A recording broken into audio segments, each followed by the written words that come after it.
Today on the Big 3 in 30, the Raptors beat the Thunder in OKC. They held the Thunder to 20 points in the fourth quarter. They held them to 101 points for the game, which is tied for their second fewest points in a game this season. The Heat get a win over the Suns. I think it's been a very good strategic move by this coaching staff, David. And the Pelicans get an upset victory over the Spurs. Zion Williamson was aggressive and scored. This is the Big 3 in 30 NBA. The three biggest stories in the NBA from our local experts at the Locked On Podcast Network. We bring you the real story, why it matters, what's next, who wins the big game, and more, all in 30 minutes. The Big 3 in 30 NBA starts now. Thank you for making the Big 3 in 30 your first listen of the day, part of the Locked On Podcast Network, your team every day. Today's episode is brought to you by FanDuel. Download the FanDuel app now by visiting FanDuel.com and win $300 in bonus bets if your first $5 bet wins. The Raptors went into Oklahoma City and handed the Thunder its 10th loss of the season. Locked On Raptors host Zulfi Sheik recaps the win. There were so many threads to pull on with this game, but obviously I think we can go to the fourth quarter where the Raptors were able to pull things out. And I think specifically defensively, they were really special in the fourth quarter. They held the Thunder to 20 points in the fourth quarter. They held them to 101 points for the game, which is tied for their second fewest points in a game this season. And that was because there was a heave at the end by, I think, Aaron Wiggins. If he didn't make that, they would have held the Thunder to under 100 points, which, again, has only happened once this season. We can break it down further, but just to start, what did you see from the Raptors to close out this game? Attention to detail. I think they did a great job of sending two to Shea. SGA only being held to 24 points sounds like a crazy thing because for other players, that might be an elite game. But for Shea, that's actually a step down. So credit to Jacoby Walter and other guys like Shed and everybody else for providing that extra effort on the defensive end. But I think it had to do with the attention to detail. Like I said, sending two to Shea not only forces the Raptors to be in scramble situations, but now because they're rotating at a high level, they're able to get these contests onto these shooters and force other guys to be the guy tonight outside of SGA. And I think the Raptors did a great job of closing quarters, but also closing the game because they were able to make that second effort. We teach the flyby thing now as a modern concept thing on defense for a shooter where you want to fly by. But how many times did we see that second effort with the rear view contest, whether it was Grady Dick, who did a great job of doing that, or anybody else who contested these shooters at a high level? And I think that really contributes to the OKC Thunder missing in the fourth quarter when it mattered the most for the Raptors. Yeah, I think you hit the nail on the head that they had people active on defense all over the place. You know, against a guy like SGA, it has to be a team effort. No one's going to be able to stop him one-on-one. And even a guy like Jacoby Walter, who is basically his primary matchup for a lot this game, which is saying a lot for Jacoby not only being a second-year guy, but this was his first game coming back from injury. He had missed 7 games in a row. So that's 2 weeks off. You come back and coach says, hey, you have to go guard the league MVP. And he, quite frankly, did a pretty fantastic job for the most part. You can look at Shea, like you said, 24 points for him is not that great, but decent efficiency, 8 of 11 from the field. So you think he's having a good enough night. But for Shea, you know the Thunder need more than that, especially on a night like tonight where they were shorthanded. No J-Dub, no Caruso, no Isaiah Hartenstein, and they're missing their backup point guard in AJ Mitchell as well. But this is still a top 5 defense and offense. I'm not trying to squash anything from this Raptors win, but for them to be able to do what they did on the defensive end, Jacoby was doing what he did. Scotty Barnes late in this game, closing out. He had that block on Chet Holmgren on that step back where he literally just rejected him completely. He gets the ball, goes up the floor, and then he has some clutch rebounds as well. I keep saying it, but I'm going to say it again. Scotty Barnes, Defensive Player of the Year. Put him on the ballot. He needs to be there. Yeah, he needs to be there. And like I said, he definitely should be the winner. He's guarding 1 through 5. That last play was tremendous because not only was he able to close that at a high level, but he blocked the shot, the apex of it, and then made a great play, able to call a timeout and secure that possession for the Raptors. That was very much needed. But the reason why that play even was effective was because a guy like Jacoby White was face guarding SGA, doing a great job of preventing him from getting the rock in the first place. And we know SGA rises to those clutch moments. So having him not have the ball in his hands as much in the fourth quarter did a great job for the Raptors and their success on the defensive end. But also, SGA looked like he was a little disengaged, specifically in the first half. He wasn't really getting to his spot. He was very passive. And that demeanor is not something we're accustomed to seeing from one of the best players and the former MVP of the NBA. But in the third quarter, he started cooking a little bit. And again, credit to the Raptors for figuring it out and staying diligent with the game plan and staying in front of SGA and making it hard for his teammates to have to be the star for the night. Yeah, absolutely. And you mentioned in the third quarter, SGA had 12 points. He was 5 of 5 from the field. He did not miss in that quarter. And a part of it was that the Raptors had to give Jacoby a rest. You had them go double point guard because you want to get a bit of IQ off ball. But what that means is you have a guy like Jamal Shed on SGA, and his length isn't necessarily the same as Jacoby Walter, not necessarily as physical. So Shea can shoot over a guy like Jamal Shed, and you saw him get going a bit. And if the Raptors lost this game, I think for me, that would have been a major turning point, because when you let a superstar feel that rhythm and get comfortable, then you have to change everything you're doing defensively.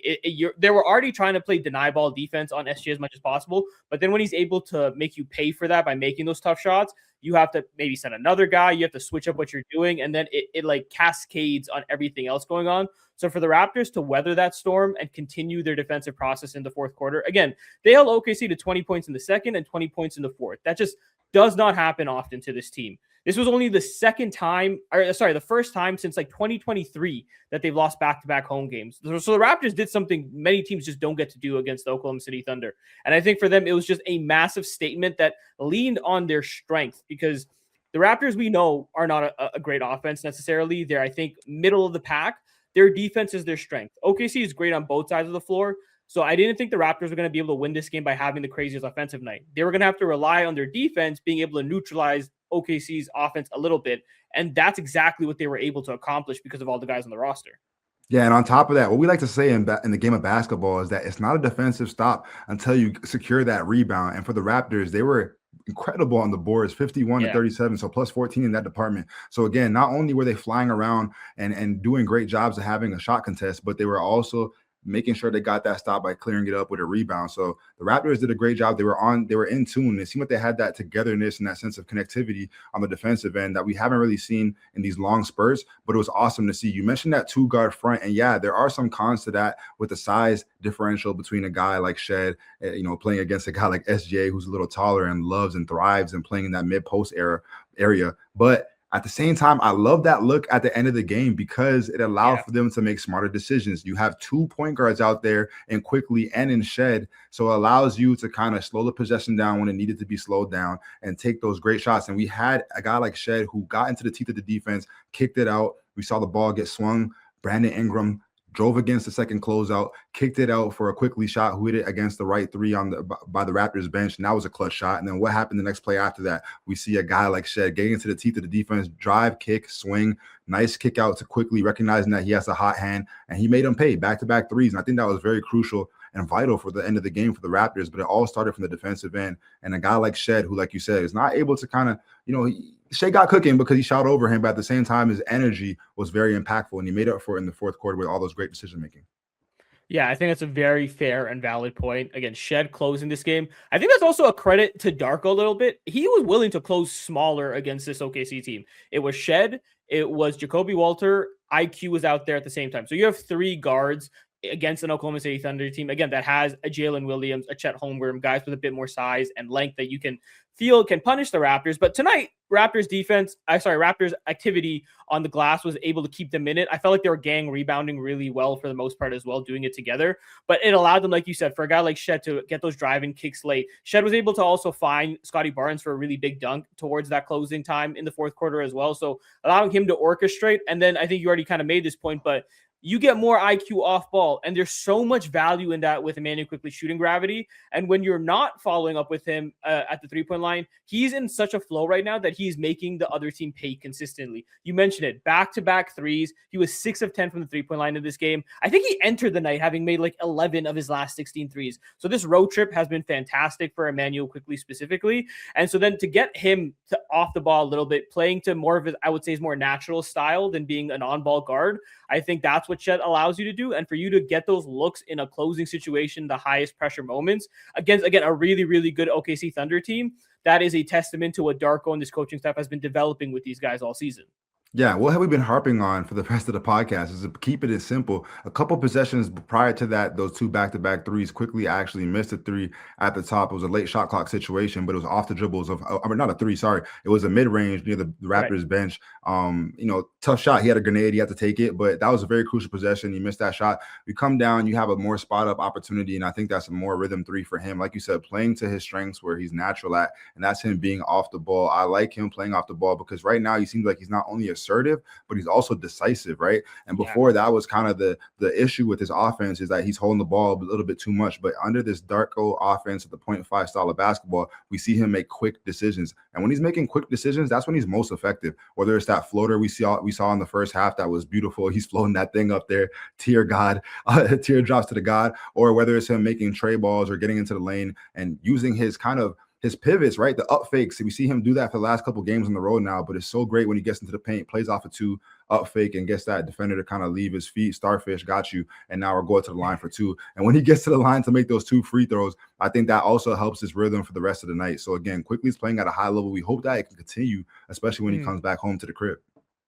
Yeah, that's what you want to hope that you can continue getting from your, like, again, lead point guard, a player that has been good at times. I think the Raptors can see it in flashes and why they brought him in. It was just the consistency of it all. Can he do it for an extended period? Can he do it against more stout defenses, for example? And again, I know the Thunder were shorthanded in some capacity, but you still have really quality players on this team. They had lost 9 games all season entering this one. So I don't think you can really just dismiss the Thunder because they're missing a couple of guys. And for Quickly and this team to do what they did, I think it's going to be a very good, like, stepping stone for them. And it's one of those things where, like, again, your leaders really have to, like, lead the way at the end of the day, right? So Emmanuel Quickly was consistent throughout this game. Scotty Barnes did not have, again, just like the last game, he was pretty quiet for a lot of this game. Brandon Ingram had an off night. He finished with 13 points on 5 of 18 shooting. So you didn't necessarily get BI with a lot of tough bucket getting or anything late. It's not going to happen every night. That's fine. But for Quickly to do what he did late, for Scotty Barnes to find a way to impact this game late on both ends of the floor, I feel like I've been a bit of a broken record with it because I said it last game. I said it the game before that. But that's exactly what you want from a really quality team. You want to keep saying the same things that are positive, that these guys are stepping up in these clutch situations late, because we haven't necessarily been able to say that in parts of the season.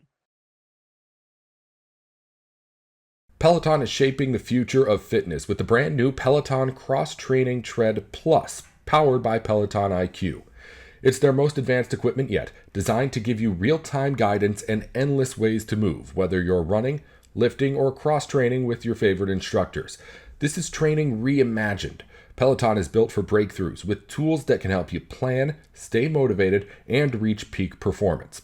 And the personalized class recommendations keep you engaged. You get workouts tailored to your vibe and energy level each week. So let yourself run, lift, flex, and push forward. Explore the new Peloton Cross Training Tread Plus today at onepeloton.com. Let's be honest, most of us can't even name all of our financial accounts, let alone what they're worth. Between 401ks, savings, and investments, it's easy to lose track, and that can mean leaving money on the table. That's why I started using Monarch, an all-in-one personal finance tool that brings your entire financial life together in a clean, easy-to-use interface on your laptop or your phone. It's helped me organize my accounts, track my spending, and get a better handle on my investments without having to touch a spreadsheet. Don't let financial opportunities slip through the cracks. Use code LOCKEDONNBA at monarch.com for 50% off your first year. That's monarch.com, code LOCKEDONNBA for half off your first year. Welcome back to the Big 3 and 30 NBA. The Heat pulled away from the Suns in the fourth quarter to take a win out of Phoenix, and Wes Goldberg is with David Rammel on Locked On Heat to go over the victory. Recording this after the Heat's win in Phoenix to close out a West Coast trip, 3-2. Look, all things considered, that's as successful a trip as I think we could have asked for. And what really stood out to me over this stretch is the emphasis on offensive rebounding. And in this game against Phoenix, the Heat grabbed 18 offensive rebounds, had 19 second chance points, compared to, you look at their season averages, 11.8 offensive rebounds on the season, 15.8 second chance points per game of the season. The difference was even more dramatic in that win against the Jazz on Saturday night, David. The offensive rebounding, when you look at what's changed for this Heat team, and we don't have to do the whole, as the season turned around, the whole thing. Just let's look at what's in front of us. And ever since that Oklahoma City Thunder win, when the team talked about, hey, Eric Spoelstra showed us some stats from last year and from this year, and we're looking at a specific point of emphasis. And I got on the show the next day and I said, offensive rebounding is that mystery stat that Eric Spoelstra was pointing to. And you've seen that emphasis now, not just with the numbers, right? Obviously, the results speak for themselves there, but you're watching these games. They're consistently sending 3 guys to the offensive boards every time. For a team that is not efficient scoring-wise, right? This is not a team that is highly rated in offensive rating, but they do tend to score a lot of points. This is not an efficient team. This is a volume team when it comes to offense, and the offensive rebounding now I think is a really key part of this formula. And I think it's been a very good strategic move by this coaching staff, David. Absolutely. It's been a concerted effort, and you can see that watching this game, how much of an effort that they're making. It's a clear point of emphasis where they're looking to actually pursue these. In losses, the most egregious losses of late, you could tell that there was, because of a lack of size, because of a lack of engagement, for whatever reason it was, they just weren't chasing after those loose balls the way that they could have. Tonight and on Saturday against the Utah Jazz, over the course of this West Coast road trip, maybe with a little bit higher degree, but particularly of late, I think you're starting to see this team say, you know what, this is our best opportunity. This is our way of getting easier points, generating some extra opportunities for us because they recognize their own deficiencies. And so that's a level of self-awareness, perhaps, or maybe it's just the coaching staff cracking down and saying, this is what we need to do differently. I'm not sure if it's a combination of those two factors, but either way, you can see a marked difference in this group making the effort to go after those rebounds and to create those extra opportunities. And it's paid off with a couple of easy wins against some not so great teams. Well, the Phoenix Suns surprisingly good, but a little shorthanded without Devin Booker. Yeah, I mean, they're a solid team overall. And I think it was a good win for Miami. And again, you've talked about often process over results. The process has paid off of late for Miami because they're doing these little things that help them generate those extra opportunities that lead to additional points for an offense, as you've pointed out, that is not particularly efficient. And what really stood out to me in this game is they struggled to make shots for most of the game, but they stayed in it and even had a lead early. To be fair, both teams did struggle to make shots, but for the Heat's purposes, they really couldn't make a field goal for most of that first half, and they stayed in it and even got leads because of the offensive rebounds, because of those extra possessions.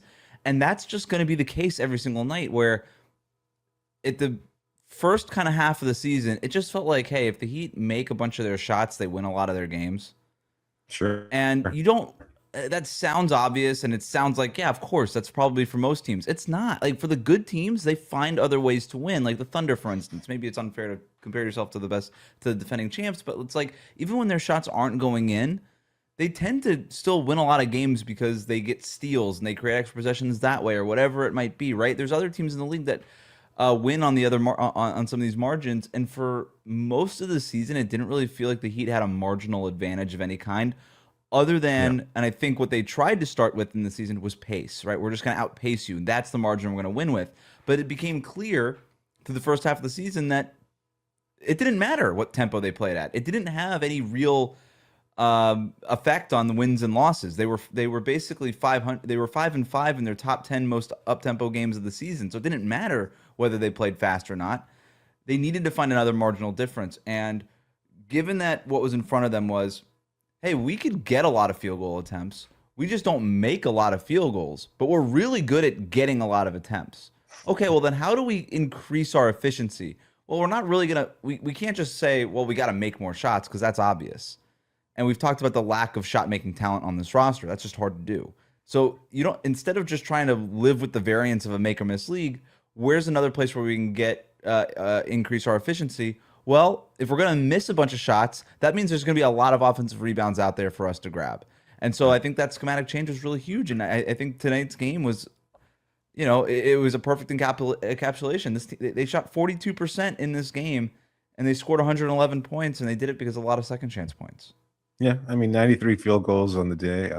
Not bad.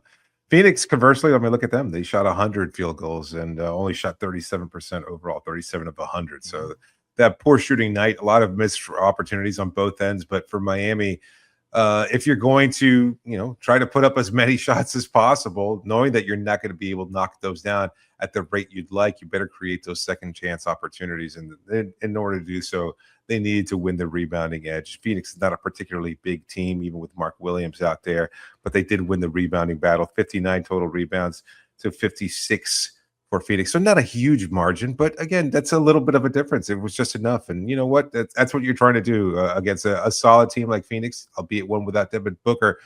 Miami had to create an opportunity, an advantage for themselves. And I think they did it. I mean, their defense was okay. Their offense was not particularly good, but you need to do little things throughout the course of the game that create swing moments throughout the course of the game, whether it was the right turnover at the right time, finding the right cutter, finding those extra opportunities by getting that rebound. And to their credit, Miami was able to pull it off tonight.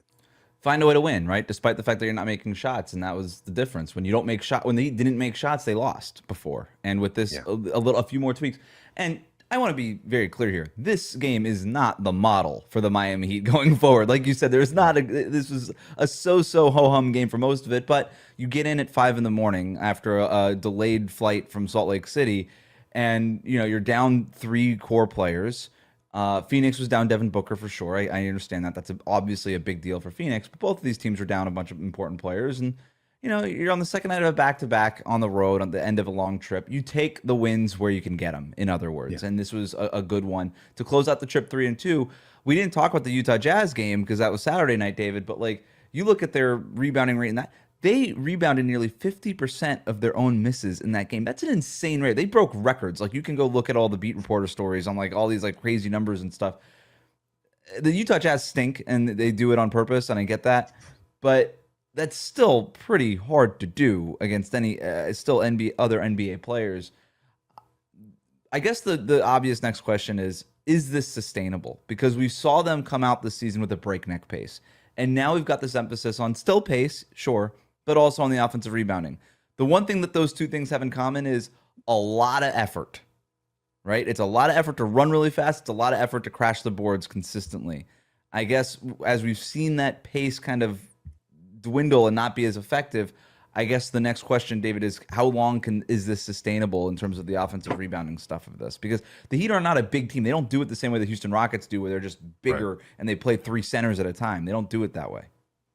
Yeah, I get the feeling it's not. I don't mean to rain on anybody's parade here. It just doesn't seem like it is. I think, honestly, the insertion of Kasparas Giannis into the starting lineup has helped in that regard. Even without Tyler Hero, who's a solid rebounder for his position, I would say that Giannis has helped. A much taller player than Davion Mitchell. He's getting the nod there. He finished the night with 6 rebounds. Yeah. Talking about those small marginal victories, and I think that certainly has helped. So once the lineup does revert back to normal, who knows? But by the same token, you're doing this without Khalil Ware, who is a very solid rebounder. So I don't know. It doesn't feel sustainable, but at the same time, knowing that they're going to have to go through lineup changes throughout the course of the season, that's just what this team has always done. I'd like to think that at least they understand, they have the self-awareness, and I think that's a key component here, is understanding, we've got to do what we can. We've got to be a little bit more intentional in trying to chase down these rebounds, and maybe it's permeated throughout the team. And who knows? Maybe it could be. My feeling is no, but I'd like to say it would be that sustainable over the course of the season. That's the idea behind the Heat culture, nastiest, hardest working thing, is that this is sustainable. We train to do this over the course of an 82-game season, between the pace, between the offensive rebounding, between the nights where you are going to make a lot of threes. Hopefully this is just enough for the Heat, a Heat team that has clearly decided we're going to chase wins this season. Doesn't matter. We even if we're not going to win the finals, we understand whatever it is. They're going to chase as many wins. They're going to try to make the playoffs. And if this is just another small edge that they can create, then yeah, hopefully on most nights it works out for them. The NFL playoffs are rolling along, and FanDuel is officially in playoff mode. Every game day during the NFL playoffs, FanDuel is giving customers even more ways to get in on the action. Right now, every NFL playoff game day, FanDuel users get a profit boost pack waiting for them inside the app. Each game day, you'll see a pack loaded with multiple profit boosts you can apply to the bets you like most. Open your profit boost pack first thing on game day and see what boosts you want to apply. The boost lets you lean into your game day instincts, whether you're backing momentum, defense, quarterback, play, or coaching.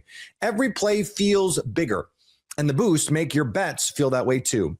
Visit FanDuel, an official sportsbook partner of the NFL, and grab your profit boost pack every NFL playoff game day. Basketball season is officially here, and nothing beats being in the arena for those opening games. But let's be real. Getting tickets can be a total headache. Between waiting in queues, surprise fees, and prices that jump right before checkout, it's easy to get frustrated when all you want to do is cheer on your team. That's where Gametime comes in. the app that gives fans the advantage. It's your ultimate life hack for scoring amazing NBA tickets fast, easy, and stress-free.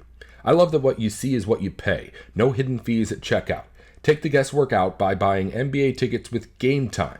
Download the Gametime app, create an account, and use the code LOCKEDONNBA for $20 off your first purchase. Terms apply. That's LOCKEDONNBA, LOCKEDONNBA,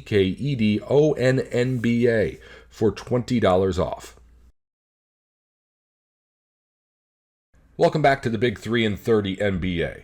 Zion Williamson led the Pelicans to a win over Victor Wembanyama and the Spurs last night, and Locked On Pelicans host Jake Madison has more on the upset. 2 wins over the weekend, winning 133-127 over the Memphis Grizzlies, a game that, New Orleans just really took charge of kind of late in the fourth quarter, but coming back from a good bit down against a Memphis Grizzlies team that admittedly had no point guards playing whatsoever, but we take what we can get here in New Orleans, and I thought the Pelicans did very well. Everyone just did their job perfectly, and if you look at the theme over these 2 games, the next one being the win over the San Antonio Spurs 104-95, you saw just everyone doing what they should do.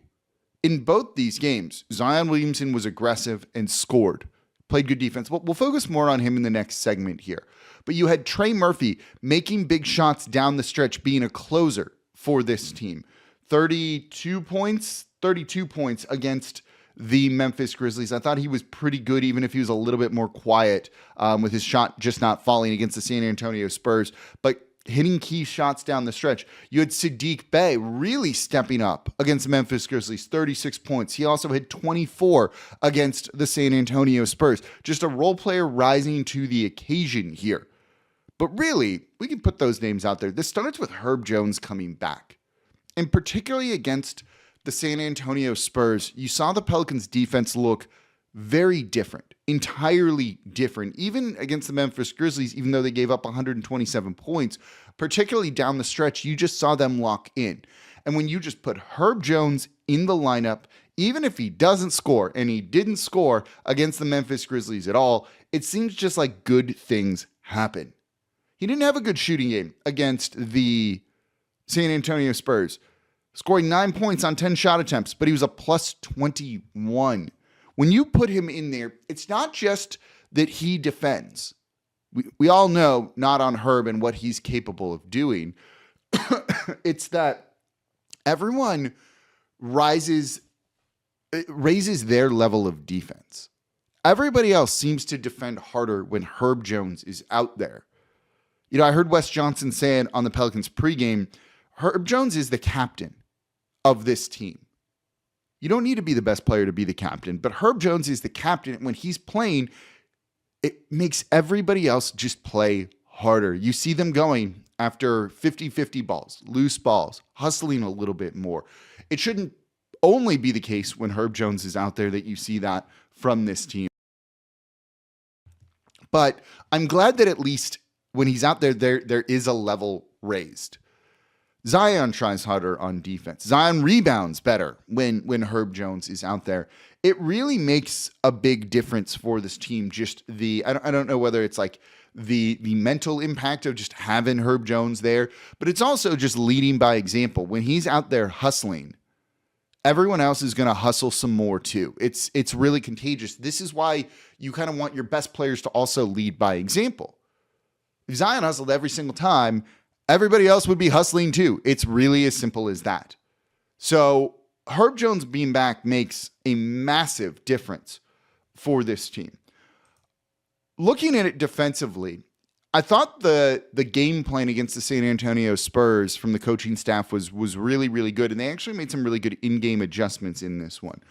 Early on, they were trying to get a mismatch for Zion Williamson in this game where you had a smaller guy on him so you could get Zion the ball and force Wemby to rotate over, essentially. Just not let him play one-on-one. And throughout the game, his rotations were just a little off, it felt like. And the Pelicans kind of realized that early on. And whenever Zion would go, he'd get the ball and he would go. And you watch him play and you see that fast twitch action that he has, just how quickly he can burst towards the rim. And if your help defenders, if your rotating defenders are not immediately on it, they're going to get beat. You saw Wemby not know the correct angles to take to Zion Williamson in this one when he was trying to rotate over and be a weak side shot blocker, help defender, and it led to Zion having an incredible game. And then as the game wore on, they went to something that has really worked throughout the league this year, particularly with the Oklahoma City Thunder. The Thunder are in a hole to the San Antonio Spurs in their season series, but in the most recent game that they have played, what you saw the Thunder do, where they were just terrified of Victor Wembanyama for the first three and went 0 for 3. In that fourth game, they went right at Wemby down the stretch and regularly through the game. And you saw the Pelicans do it very similar in this one.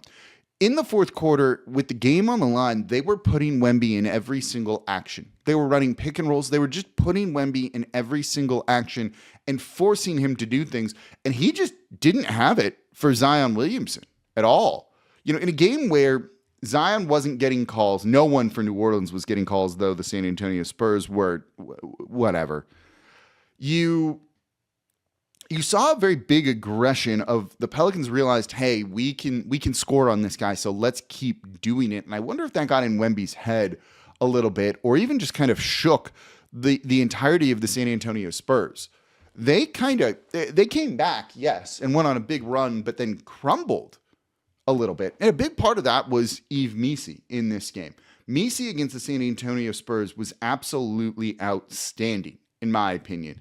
He blocked 2 shots. He had a steal. He was rebounding at a really high rate, 8 defensive boards, 14 overall. You just saw him working out there. And he completely changed the game defensively, I thought, with his hustle, just forcing missed shots, grabbing rebounds, or allowing, teammates to get rebounds as well. You needed that kind of energy big from him off the bench. He was outstanding in this one. In a game where Derek Queen this wasn't a good matchup for him, you need another big to step up. And Missi, wow, in this one. Performances like this are why I've said, I don't really want to trade him just to trade him. I think we'll get into more trade rumors and stuff tomorrow because I had a couple bombs dropped late on Sunday. We'll talk more about that in tomorrow's show. The latest Ja Morant update is hold your horses on that one, but also don't hold your horses on that one.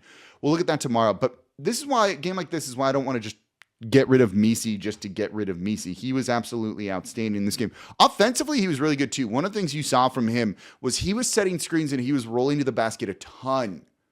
And rolling like that, one either gave the passers an outlet for him or just opened up space because the Spurs had to account for him by not being still. He really made life easier for Zion Williamson, for Trey Murphy, and others in this game. I thought he was outstanding. I would be giving him the game ball from the win over the San Antonio Spurs. That's all for today's Big 3 in 30 NBA. If you follow football or college sports, the Big 3 in 30 has shows for the biggest news in the NFL and on campus going up every weekday just like this one. Just search the Big 3 in 30 NFL or the Big 3 in 30 college wherever you're listening or watching now. Thanks again for tuning in to the Big 3 in 30 NBA.